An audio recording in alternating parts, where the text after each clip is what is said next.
Welcome back into the Daily Dose. I'm Jeff Hansen. As always, the show is brought to you by Give'emHellBrigham.com and by CougarSportsInsider.com, part of the 24/7 Sports Network. If you're a fan of BYU recruiting, there is no better outlet. Not one, not zero. There's none. No better outlet than CougarSportsInsider.com. What we do over there at 24/7 Sports, it's industry-leading recruiting coverage, and we've got all the details on where BYU is at with each recruit and what their thought process is and scholarship counts and everything that's left. All of those details jam-packed at CougarSportsInsider.com, so check us out over there. If you're a recruiting fan, you won't be disappointed. It's the best that there is. Yesterday, I did a video talking about the difficult decisions that I think BYU's coaching staff needs to make this week. Talked about the rushing game. We talked about Caleb Etienne, and we talked about the safety position as well. And I think that those are really, truly difficult decisions that have to be made this week. The coaching staff may disagree. They may think I'm an idiot. They know more than I do. They may think I'm a moron and that I'm making no sense whatsoever. But based on what I've seen with my eyes, based on my limited knowledge of football, based on the numbers and the stats that are placed before me, it sure seems like BYU's got some decisions to make. We'll see what happens on Saturday. But I did mention in that video that there were a lot of positive things to come out of BYU's 41-16 win over Southern Utah, and there were. And I wanted to make a whole video dedicated to those positive things. And so that's what we're going to talk about today. Last week, prior to the Southern Utah game, I rattled off 5 or 6 different offensive metrics, offensive stats that I wanted to see BYU hit. And if BYU hit on those offensive metrics and stats, then I was going to feel pretty comfortable going into Arkansas. Maybe not necessarily confident, maybe not predicting a win, but comfortable that BYU was going to be able to show up and show well against the Hogs in Fayetteville. So let's revisit what those metrics were. I wanted to see the Cougars put up 40 points. They put up 41. And I think the really maybe encouraging thing, it's kind of disappointing, but it's also super encouraging, is that BYU left points on the field as well. They had 6 touchdown drives. They did miss a PAT. They had a few drives that they probably could have got more from. There were a couple of drives. There was one that got pulled back from a penalty, the opening drive of the game. They had a touchdown on that interception. The play call was perfect, and Chase Roberts was wide open. They left points on the field. And yeah, you don't ever want to leave points on the field, but to put up 41 points and look at the game film and say, man, we probably could have hit 60. That's pretty awesome for the BYU offense. That's great. So absolutely hit that mark. Check. 40 points. Check. I wanted to see the offense have 4 or 5 chunk plays, right? That 15, 20 plus yard range type of a play. That's a staple in Aaron Roderick's offense. It's not exactly unique. Everybody wants chunk plays, but it's especially important for Aaron Roderick. BYU had 8 pass plays that were chunk plays and 1 running play. That's great. I mean, really, that's 180 yards on those 20 plays. On those 9 plays at 20-ish yards per play. That's huge. I mean, that's a big deal for BYU's offense. Think of Isaac Rex, the 65-yard touchdown, I guess not touchdown. If he would have unhooked the trailer, he probably would have got into the end zone, Rex. That 65-yard pass that set up a touchdown right before the half, that was huge. Chunk plays are huge for Aaron Roderick, so check. I wanted to see Kedon Slovis have 240 passing yards. He went north of 340, finished with 348. Check.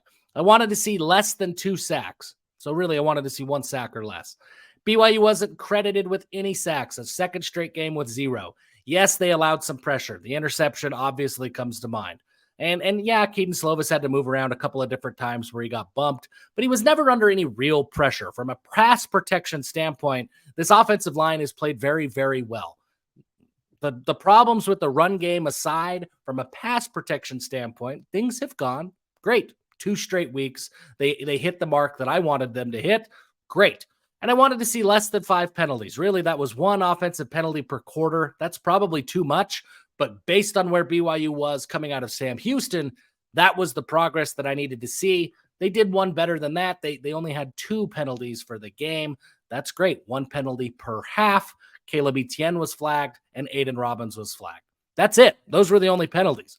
That's great. When you look at where BYU was in week 1 compared to BYU in week 2, those are huge strides. They hit on those 5 metrics that I was looking for. They did not hit on rushing yards. I wanted to see 180 rushing yards from BYU. They put up 46. Aaron Roderick talked a little bit about this. He went on to Coordinator's Corner with Greg Wrubell yesterday, and he said, hey, I'm not as worried about the run game as everybody else is.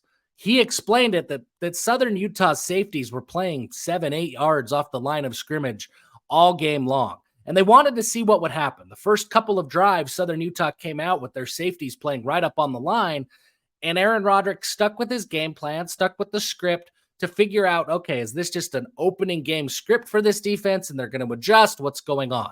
After 2 drives, when he saw that those safeties weren't moving, he said, okay, well, we're not going to run the ball anymore, because if you're going to put safeties right up on the line of scrimmage, we're just going to throw over your heads.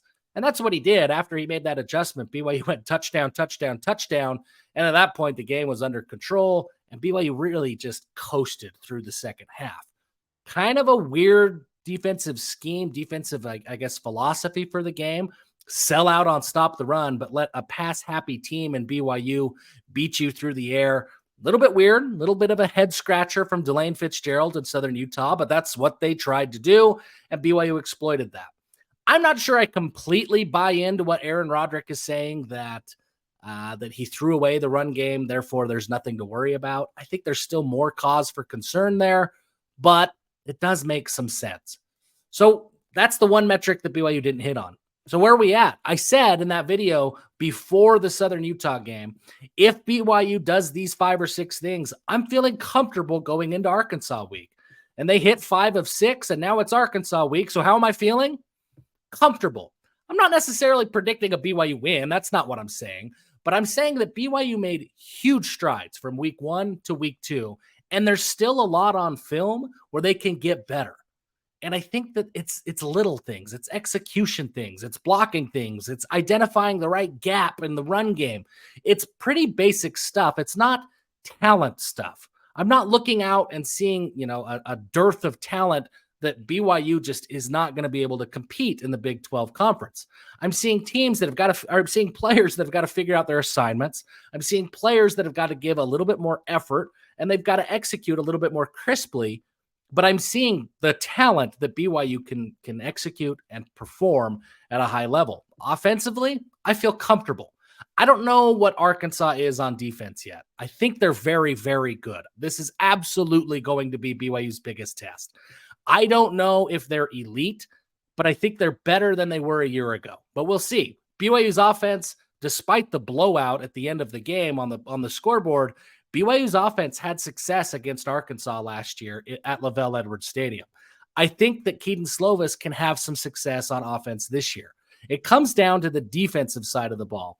And what BYU did on defense against Southern Utah was really just stack up one good performance against Sam Houston and stack another good performance against Southern Utah on top of it. But it's Sam Houston and Southern Utah. KJ Jefferson and that Arkansas offense is a completely different test. But I think that BYU should feel confident going into this week on the defensive side of the ball. They've proven that they have athletes. The linebackers especially are a lot more active than they were a year ago. They're maybe more than any other position group. We've focused on the defensive line, and the secondary is the ones who are out there making the big plays and the interceptions. But those linebackers, they're doing things so differently than they did under Elisa Tuiaki. And they're the ones who are going to be tasked with keeping an eye on KJ Jefferson and making him one-dimensional. When Jefferson is at his best, he's beating you with his legs and through the air, and you don't know which one you have to defend. BYU's linebackers are fast enough, aggressive enough, and they're playing freely enough under Jay Hill that I think they have the talent to try and at least take away one of those things from KJ Jefferson. He's a good enough quarterback that he's going to be able to get his. He's just that good. He'll be able to succeed through the air or on the legs or with his legs. But BYU can't allow him to do both like he did last year. And I think BYU's linebackers will do well. I'm excited to see what they do. Right now, the line spread in Las Vegas is down to 9.5. After opening up at BYU as a 10.5 point underdog, it's moved a little bit to now BYU is a 9.5 point underdog. Nobody's expecting BYU to win this game. I think BYU should be confident. I think they take another step forward in week 3. I don't know if they get the win, But I love the trajectory that they're on. There's some real problems. There's still some things that they've got to figure out. That's what yesterday's video was all about. But there were a lot of really good positive steps forward last week. And if they can make a similar number of positive steps forward this week, then this BYU team is going to do really well coming up in Big 12 conference play. What does their record look like? I don't know, but they're not going to look like the inept team that we were afraid they might be coming out of Sam Houston State. I think we learned enough from Southern Utah to say, okay, BYU's better than they were in week 1, and they can still get better. And they've proven that they're capable of improving week to week. That's a big step. That's something that, frankly, we didn't see from BYU's defense a year ago. Every week it was like, hey, make that jump, improve from week to week. And they kept getting worse and worse. So it sounds like this subtle thing that every football team does, but it's not. BYU didn't do it. Even just a year ago, BYU didn't do it. So to make those improvements from week to week, that's huge. That says that the coaches have their pulse, have a finger on the pulse of what's going on in the locker room and how to talk and communicate with their team. That's good stuff. That's positive. I'm feeling more comfortable. Don't know if BYU is going to win, but I think they're going to show well and make a game of this in Fayetteville. Appreciate you guys tuning into the Daily Dose. If you haven't already, hit the subscribe button. And until next time, give them hell.